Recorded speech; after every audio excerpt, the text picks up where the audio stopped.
आज आपण बघणार आहोत पफ बाही डिझाईन. चला बघूया. त्यासाठी काय केले, मी अगोदर अस्तरची नॉर्मल स्लीव्ज कट करून घेतले. स्लीव्ज लेंथ होती 9 इंचात 1 इंच जास्त घेऊन 10 इंचाची बाही कट केली आहे. नंतर बॉर्डर बी देखील मी खाली जेवढी बॉर्डर आहे तेवढी त्याला अर्धा इंच एक्स्ट्रा घेऊन बाहीवर ठेवून ते देखील त्याच प्रकारे मी कट करून घेतलेलं आहे. आता नंतर काय करायचं, आपल्याला वरी पफसाठी पफ कट करायचं आहे. त्याच्यासाठी काय करायचं, आपली जेवढी बॉर्डर आहे तेवढी मायनस करायची. म्हणजे तर मी आता इथं घेतलं आहे 3.5 इंच. बघा मी तुम्हाला दाखवले 3.5 इंच मायनस करायचं. म्हणजे आपली बाही 9 इंचाची होती, त्यातून 3.5 इंच मायनस करायची. म्हणजे आपल्याला भेटते तर किती, 5.5 इंचामध्ये काय करायचं, 2 इंच एक्स्ट्रा घेऊन आपल्याला कट करायचे. म्हणजे बघा मी 7.5 इंच घेतले आणि आता 9 इंच दंड घेर होता आणि 6 इंच एक्स्ट्रा घेतलेला आहे. म्हणजे जर तुम्हाला जास्त चुना पाहिजे असेल तर तुम्ही 8 इंच 10 इंच घेऊ शकता. पण माझ्या दोन्ही साईडला 3 म्हणजे असं 6 चुना आहेत. आता चुना कशा घ्यायचे ते दाखवते. मेन पहिलं सेंटर काढायचं आणि नंतर दोन्ही घेऊन आपण 6 इंच एक्स्ट्रा घेतलं होतं म्हणून मी 3 टिक केले. 2 4 6 असे या प्रकारे. आता तिथं देखील काय करायचं, तुटका घ्यायचा. आता मी दोन्ही बाही एकत्र कट करत आहे, त्याच्यामुळे मी 4 पदरी कपडा घेतला आहे. तुम्ही 2 पदरी कपडा घेऊन एक बाही वेगवेगळी कट केली तरी देखील चालते. आता काय करायचं, मेन मधला जो सेंटर आहे ना, तिथं ह्या तिन्ही चुना एकाच्या वर एक असे एकत्रित करायच्या. पहिली चून क्रॉस घ्यायची, त्याच्यावर सेम त्याच प्रकारे दुसरी चून आणि सेम अशाच प्रकारे तिसरी चून एकत्र करून एक शिलाई मारायची. बघा मी चुना तिन्ही एकत्र केलेल्या, तर इथून एक शिलाई मारते. याच प्रकारे काय करायचं,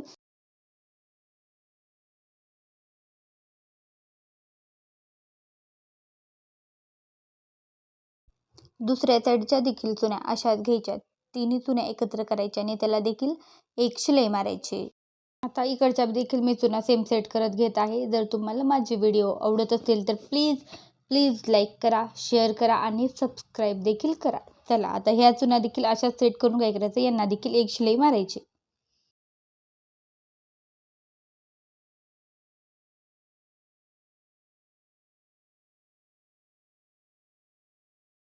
आता खालच्या साईडच्या चुना आपल्याला झालेल्या आहेत, आपण शिलाई मारून घेतलेल्या. आता वरच्या चुना सेट करायच्या. वरच्या चुना कशा सेट करायच्या, जे आपलं मेन सेंटर आहे ना त्याच्या साईडला अर्धा इंच घेऊन काय करायचं, एक एक टाचणी लावायचे आणि जे त्यांच्यातलं जे सगळ्यातलं माप आहे ना ते सेम म्हणजे सेम ठेवायचं. सेम अंतराचं कमी जास्त करायचं नाही. सगळ्याचा अर्धा इंच ठेवायचं. तुम्ही कितीही चुना घ्या. माझ्या आता इथं 3 दोन्ही साईडला 6 चुना होते. जर तुमच्यात जास्त झाल्या तरी देखील माप सेम ठेवा. असं वाढवत जायचं नाही. एक्झॅक्ट अर्धा इंचाचं माप ठेवायचं. सगळ्या सेम याच प्रकारे दोन्ही साईडच्या चुना आपण काय करायचं, टाचण्या लावून घ्यायच्या आणि नंतर काय करायचं, त्याला एक शिलाई मारायची. बघा मी सगळ्या टाचण्या व्यवस्थित अशा सेट करून घेत आहे. टाचण्याला वेळ केला तरी काही हरकत नाही, कारण की मेन इथंच आहे सेट करायच्या चुना, नंतर आपल्याला प्रॉब्लेम येऊ नये. आता सेम याच प्रकारे मी दुसऱ्या साईडच्या देखील चुना सेट करून घेत आहे. आता सेट करून घेतल्यानंतर काय करायचं, आपण शिलाई मारताना काय करायचं, एक एक टाचणी काढायची आणि हळूहळू शिलाई मारायची. म्हणजे जर टाचणी आपल्या सुई खाली आली तर सुई तुटू नये याची देखील काळजी घ्यायची. एक चुना हळूहळू टाचणी पाठीमागं सरकवायची आणि चुना घ्यायच्या. जर तुम्हाला किंवा ही डिझाईन आवडली तर तुम्ही प्लीज लाईक करा. बघा मी आता चुनाच्या टाचण्या पाठीमागं सरकवलं होतं थोड्या तर मी ते टाचण्या काढून घेते. आता नंतर काय करायचं, आपल्याला पेपर कट करून घ्यायचा. किती, 5.5 इंचाची बाही आणि दंडघेर 9 इंच होता या बाहीचा मी केलेला आहे. तर तुमचा जो आहे तो कट करून घ्या. मी आता 5.5 इंच बाही घेतली आहे आणि दंडघेर 9 इंच घेऊन बाही कट करून घेतलेली आहे. आता जी पेपरची बाही आपण कट करून घेतली होती ना, त्याचे दोन्हीचे सेंटर, आपण जे चुना घेतलाय त्याचा सेंटर आणि पेपरच्या बाहीचे खालचा आणि वरचा दोन्हीचे सेंटर काय करायचे, बरोबर ठेवायचे. त्याला टाचण्या लावायच्या आणि पेपरच्या कडकडवून एक शिलाई मारायची. आणि जी शिलाई मारताना एवढं लक्ष द्यायचं की पेपरमध्ये फाटू नये म्हणून हळूहळू शिलाई मारायची. आणि शिलाई मारायचं झाल्यानंतर काय करायचं, राहिलेला एक्स्ट्राचा फॅब्रिक कट करून टाकायचा. पेपरची बाही आता अटॅच करून घेतलेली आहे. नंतर काय करायचं, वरच्या साईडला सेंटर आणि ही खालच्या साईडचा सेंटर काढायचा. सेंटर महत्त्वाचा आहे या बाहीमध्ये. आता सेंटर काढल्यानंतर काय करायचं, पेपरचं काम झालेलं आहे. बघा किती व्यवस्थित फिनिशिंगमध्ये बाही झाली आहे. पेपर आता काय करायचं, काढून टाकायचा, फाडून काढायचा.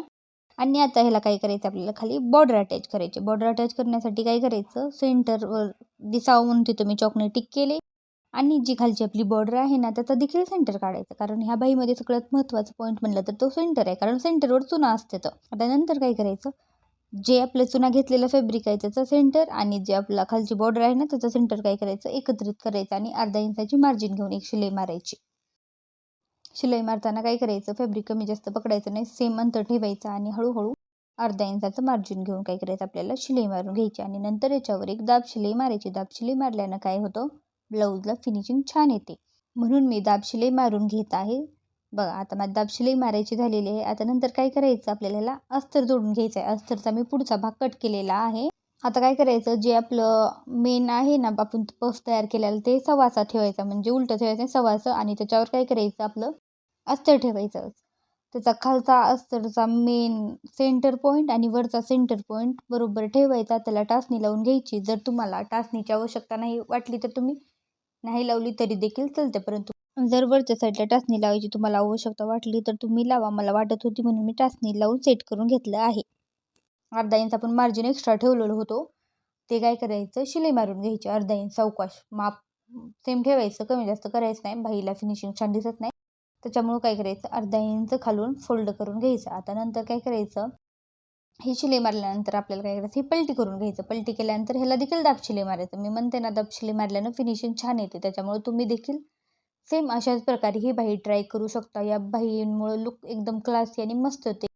म्हणजे जास्त फुगा पण येत नाही ना, जास्त असं वेगळं पण दिसत नाही. एकदम मस्त वाटतं आणि एकदम छान दिसते ही बाही. तुम्ही काठपदर ब्लाऊजला नक्की ट्राय करा. तुमच्या आता लग्न सराईमध्ये किंवा संक्रांतीचे ब्लाऊज तुमचे असतील तर त्याला देखील तुम्ही ही डिझाईन तयार करू शकता आणि तुम्ही ही डिझाईनचा स्क्रीनशॉट तुमच्या टेलरला दाखवून तुम्ही ही डिझाईन तयार करून घ्या. नक्की खूप छान वाटेल. आता नंतर काय करायचं, साईडचं जे आहे ना तिथं देखील शिलाई मारायची, पण असं नॉर्मली जसं मारतो तसं नाही मारायचं. जो आपला सेंटर पॉईंट आहे ना तिथून शिलाई घ्यायची. एक थोडं थोडं घ्यायचं, म्हणजे अर्धा इंचापेक्षा पण थोडं कमी, म्हणजे गहू गहू म्हणतो ना आपण, सेम त्याच प्रकारे थोडं थोडं घ्यायचं आणि सगळीकडून शिलाई मारून घ्यायची. आणि जी एक्स्ट्राचा आता कपडा आहे ना तो देखील कट करून घ्यायचा आणि या साईडला देखील अशा प्रकारे शिलाई मारून घ्यायची. आपला अंदाजा लावून काय करायचं, शिलाई मारायची. खालचा अस्तरचा कपडा थोडा बघून अंदाजा लावून येते, ती कळते शिलाई. आपण जेव्हा शिवायला बसू ना तेव्हा येते लक्षात आपल्या. खालचा अस्तरचा कपडा बघत बघत मारायचा, म्हणजे कमी जास्त होत नाही आणि ओढायचं फेडायचं काही नाही, नॉर्मल आपली बाही तयार होते. बघा माझी आता झालेली आहे. आता मी हे एक्स्ट्राचा जी कपडा आहे ना तो कट करते, कारण आपण ह्या पफच्या बाहीत वरचा कपड्याला आपण काय केलं, तर पुढचा आकार कट केला नव्हता, म्हणून ती एक्स्ट्राचा तेवढा कपडा निघालेला आहे. आता इकडून साईडला देखील फिनिशिंग यावी म्हणून जे एक्स्ट्राचे दोरे ते जे आहेत ना ते कट करून घ्यायचे. जर तुम्हाला ही डिझाईन आवडली तर तुम्ही लाईक करा आणि ही डिझाईन तुमच्या ब्लाऊजला नक्की ट्राय करा. आता नंतर हे काय करायचं, लाईक आपल्याला बटन लावायचं आहे. तुमच्याकडे जे अवेलेबल आहे तुम्ही ते लावा. आता माझ्याकडे गोल्डन कलरचं प्लेन होतं म्हणून मी गोल्डन कलरचं बटन ग्लूने अटॅच केलं आहे. Thanks for watching.